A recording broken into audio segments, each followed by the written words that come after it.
La RSE, on en entend beaucoup parler, mais on ne sait pas toujours ce que c'est, à quoi ça sert ou comment l'aborder, surtout quand on est une start-up. En résumé, si la RSE c'est du chinois pour vous, vous êtes au bon endroit. Je suis Antoinette Rouvrand, fondatrice de La Touche Verte. J'accompagne les entreprises dans la mise en place et l'animation de leur démarche RSE. La RSE, c'est la responsabilité sociétale des entreprises.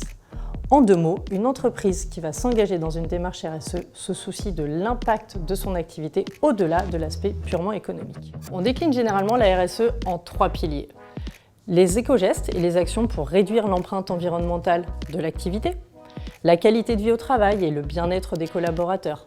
On y met derrière l'inclusion, l'égalité homme-femme, le handicap et aussi la prévention des risques psychosociaux.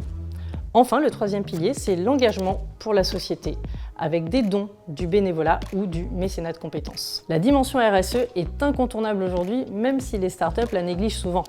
Voici quelques bonnes raisons de vous y intéresser. Tout d'abord, la RSE rend votre entreprise attractive. C'est un vrai levier de recrutement.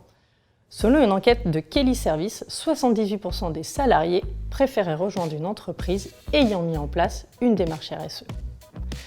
Elle permet ensuite d'impliquer et de fidéliser vos collaborateurs. Ils se sentiront fiers d'appartenir à une entreprise engagée.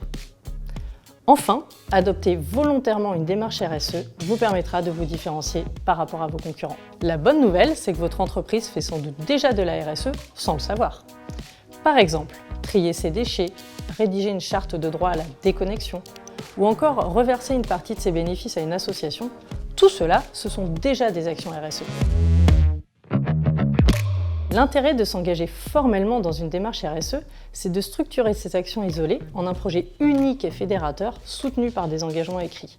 En formalisant ces engagements, vous affirmez votre envie de les tenir. L'autre intérêt, c'est de pouvoir communiquer sur ces engagements. En les partageant avec vos partenaires, vous allez les impliquer. Et c'est ainsi tout l'écosystème de votre entreprise qui va s'engager dans la même direction. Le secret d'une démarche RSE réussie, c'est la mobilisation des collaborateurs. Chez La Touche Verte, nous accompagnons nos clients avec les outils de l'intelligence collective. L'objectif, c'est de faire participer les équipes dans les étapes de diagnostic et de co-construction du plan d'action. En se projetant dans des actions concrètes, les collaborateurs se sentent plus engagés. L'enjeu, c'est ensuite de maintenir cette mobilisation dans la durée pour ne pas s'essouffler.